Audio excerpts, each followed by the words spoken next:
नमस्कार। नज़रिया बाई पुष्कर सिन्हा में आप सभी का स्वागत है। आज हम बात करेंगे कि क्यों हारी आम आदमी पार्टी, क्यों हारे केजरीवाल। सबसे पहले जो आम आदमी पार्टी के पीछे पड़ा वो था भ्रष्टाचार का आरोप। केजरीवाल से लेकर जितने भी बड़े नेता थे, मनीष सिसोदिया, सत्येंद्र जैन, इन लोगों को जेल भी जाना पड़ा और जो जेल गए वो सब हारे। तो सबसे पहले तो भ्रष्टाचार का जो मुद्दा था वो केजरीवाल के पीछे काफ़ी बुरी तरह से पड़ा। और भ्रष्टाचार में भी सबसे ज़्यादा जो मुद्दा बना वो था शराब घोटाला। शराब घोटाला के टाइम में कहा गया कि गांव-गांव, घर-घर में, हर मोहल्ले में शराब की दुकान खोल दी गई और लोग जो है उसका विरोध करते थे, तब भी कोई ऐसा नहीं था जो उसको रोके। शराब जो कई जगह बीजेपी ने बंद भी करवाया, कई दुकानें बंद करवाई, मगर इस तरह से हो गया एक के साथ एक शराब फ्री कि दिल्ली के लोग जो हैं शराबी हो गए। महिलाएं खास करके बहुत परेशान हो गई क्योंकि शराब पीकर बेटे पति आते थे घर और हंगामा मचाते थे। तो इस कारण भले ही बाकी जो भी केजरीवाल जी दे रहे हों, मगर महिलाएं जो हैं वो शराब घोटाले के कारण नाराज थी क्योंकि ज़्यादातर लोग, काफ़ी लोग शराबी हो गए थे। फिर केजरीवाल तो आए थे भ्रष्टाचार के विरोध आंदोलन करके, भ्रष्टाचार के ही विरोध में आंदोलन करके वो आए और सबसे ज़्यादा आरोप भ्रष्टाचार के आम आदमी पार्टी के लोगों पर ही लगे। और अदालत ने भी इस तरह के शर्त इसके साथ, उनकी जमानत के साथ अदालत ने लगाया, जैसे कि केजरीवाल पर ही था कि केजरीवाल जो है वो दफ्तर नहीं जा सकते हैं, वो किसी फाइल पर साइन नहीं कर सकते हैं, केजरीवाल जो हैं वो कोई भी कैबिनेट मीटिंग नहीं बुला सकते हैं। ऐसे में जनता को लगा कि अगर वो केजरीवाल को वोट देते भी हैं तो उनका वोट जो है वो जाया होगा, बेकार हो जाएगा, क्योंकि केजरीवाल तो खुद मुख्यमंत्री बन नहीं पाएंगे और बने भी तो वो कोई काम कर नहीं पाएंगे, फिर जो काम था वो नहीं हो पाएगा। यानी कि अब तक जो उनका विक्टिम कार्ड वाला था कि अरे जी केंद्र तो मुझे नहीं करने दे रहा है जी, यही वाला जो विक्टिम कार्ड है वो फिर केजरीवाल खेलते, यानी कि काम नहीं होता। ये भी केजरीवाल के खिलाफ काफ़ी कुछ गया। फिर उन्होंने जो वादे किए वो पूरे नहीं हुए।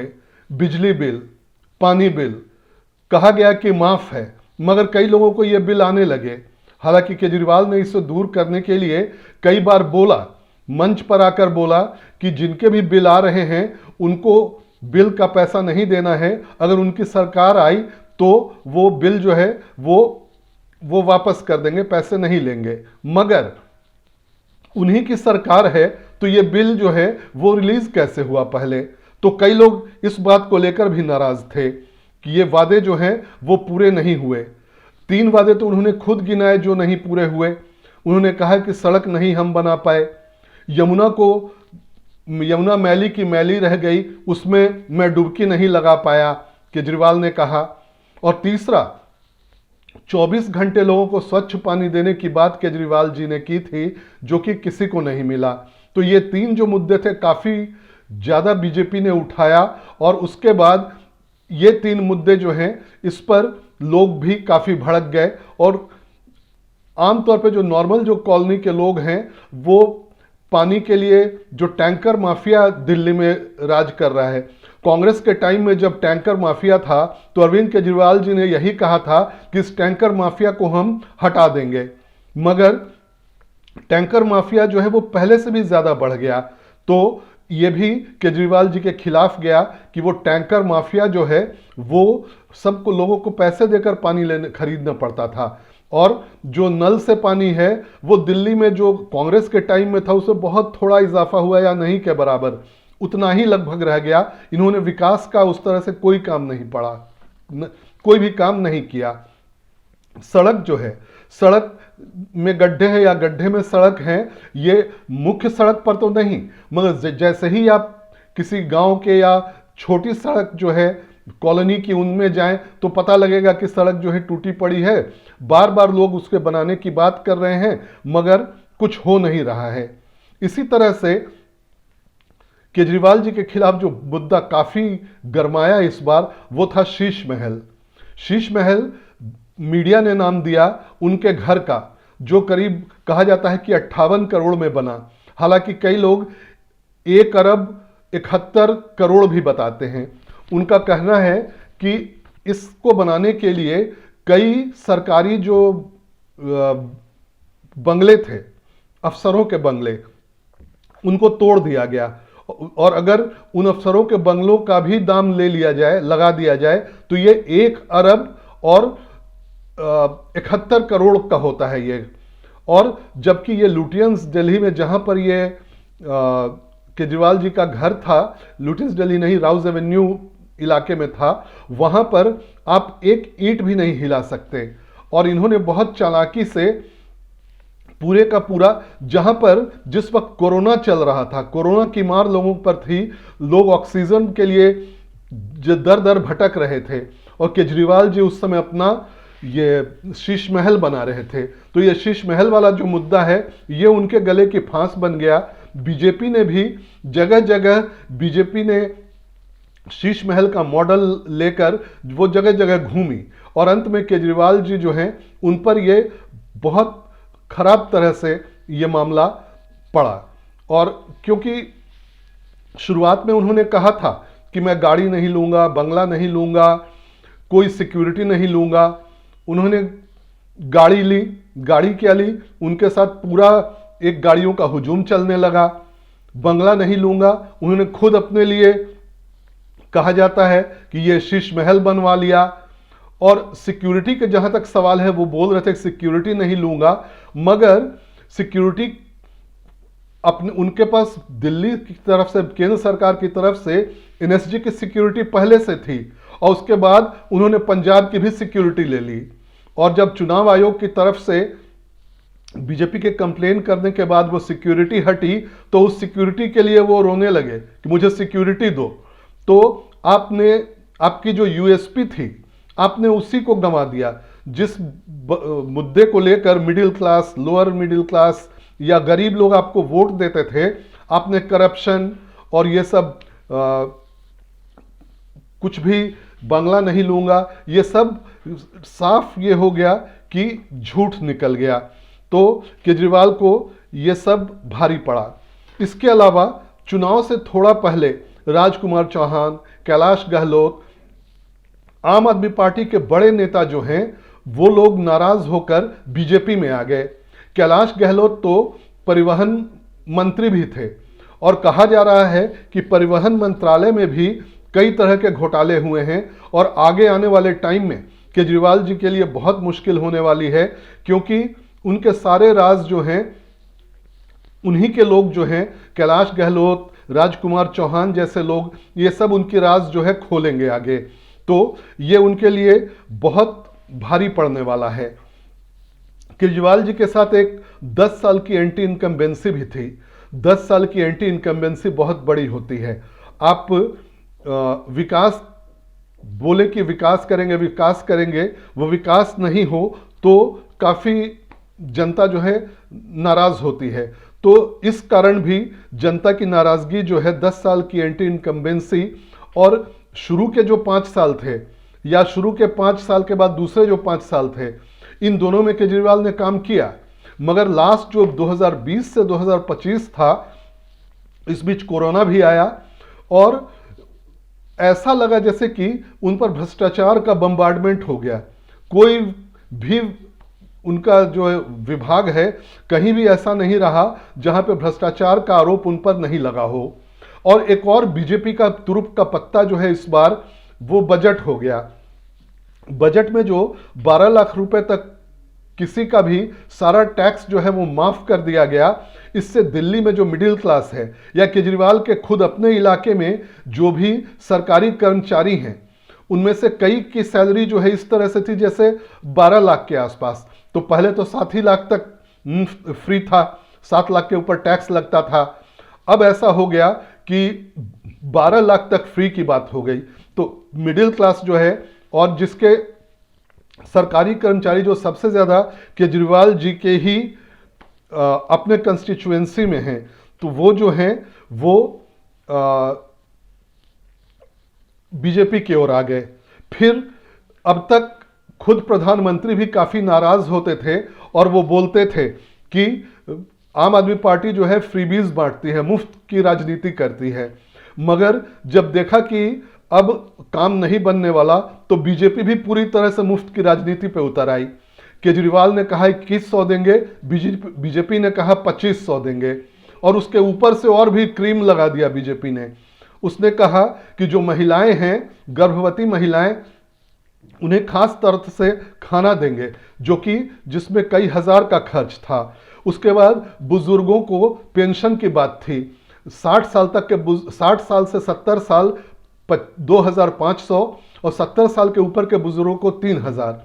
और खास बात है कि केजरीवाल जी के राज में बुजुर्गों का ये पेंशन बंद हो गया था, तो बुजुर्ग भी केजरीवाल से बहुत नाराज चल रहे थे कि उनका पेंशन बंद क्यों किया। केजरीवाल बोलते थे बार बार कि पेंशन दूंगा, मगर दिया नहीं, तो वो भी नाराज थे।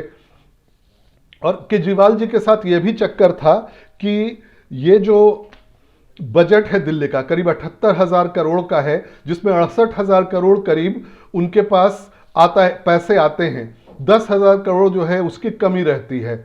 जब पहले से ही 10,000 करोड़ की कमी है और पैसे नहीं हैं, तो ये नए नए वादे जो है वो पूरे कैसे करेंगे, वो पूरे कैसे होते। जो भी थोड़ा बुद्धिमान वर्ग था, जो बजट और ये सब को समझता है, उन लोगों को ये लगा।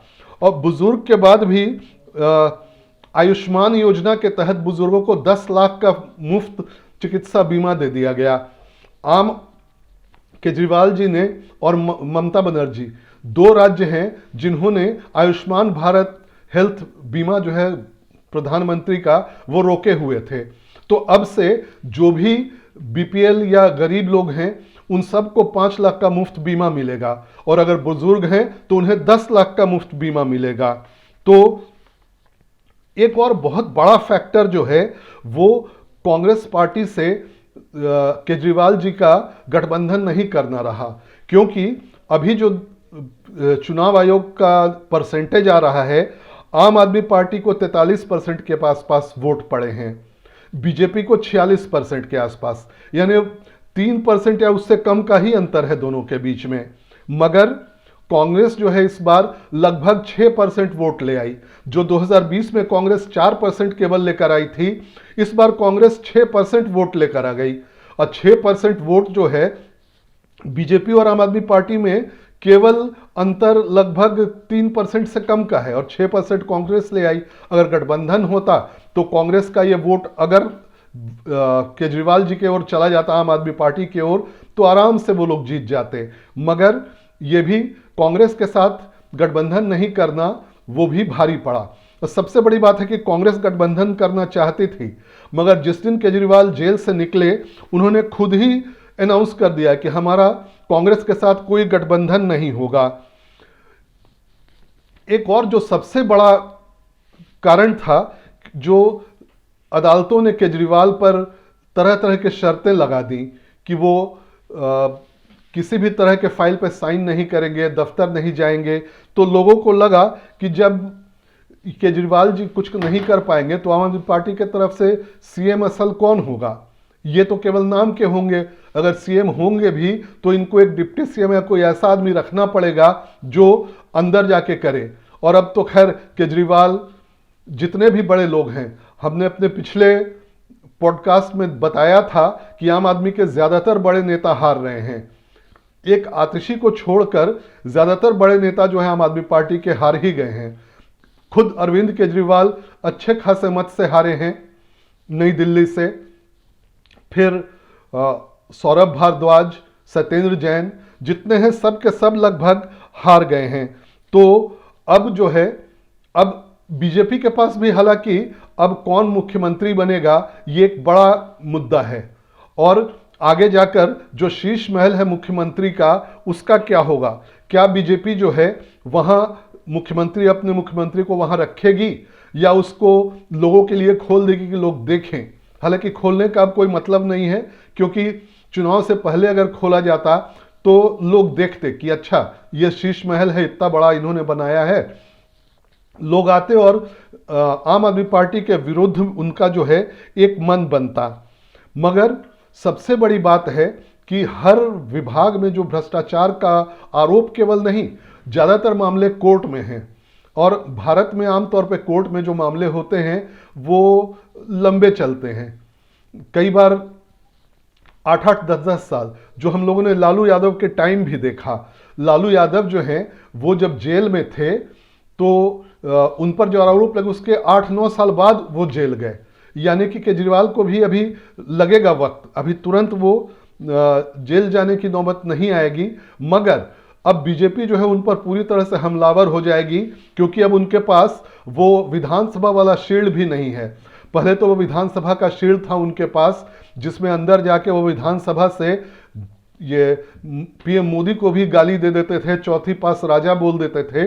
मगर अब वो चौथी पास राजा ये सब कुछ भी नहीं बोल पाएंगे, क्योंकि अब वो एक आम नागरिक हैं, वो चुनाव हार चुके हैं और आम नागरिक जो है उस पर जो जो लागू होगा वो सब कुछ केजरीवाल जी पर भी लागू होगा। तो आगे आने वाले दिन जो हैं उनके लिए बहुत खतरनाक हैं। अब अगर वो झूठ, इस बीच जो चुनाव में उन्होंने झूठ या जो भी बयान दिए उन सब पे भी बीजेपी हमलावर रही और सीधे कभी चुनाव आयोग तभी कोर्ट में जाके उस पर केस कर दिया। ये सब केस आगे भी चलेंगे और इन सब पे पहले उनका एक तरह से झूठ बोलने वाली बात जो है वो कंफर्म भी हो चुकी है। नितिन गडकरी, अरुण जेटली, फिर कांग्रेस से, अब तो समाजवादी पार्टी में हैं, तब कांग्रेस में थे कपिल सिब्बल, कई लोग हैं जिन पर इन्होंने आरोप लगाए। उन लोगों ने जब केस किया और जब इनको हुआ कि अब सजा होगी तो अदालत में जाके इन्होंने माफ़ी मांगी, नाक रगड़ के माफ़ी मांगी। तो इन पर माफ़ी मांगने का भी आरोप है। अभी के लिए इतना ही, मगर ये ज़रूर है कि अब ये देखना होगा बीजेपी की तरफ से कौन मुख्यमंत्री बनता है और एकदम ये जो ट्रांजिशन है आसानी से होता है या वक्त लगता है। कांग्रेस की तरफ से ज़्यादातर लोग हार गए, जीरो फिर से आया है और उस पर तरह तरह के कांग्रेस और आम आदमी पार्टी पे मीम भी बन रहे हैं। तो आज के इस पॉडकास्ट में इतना ही। नमस्कार।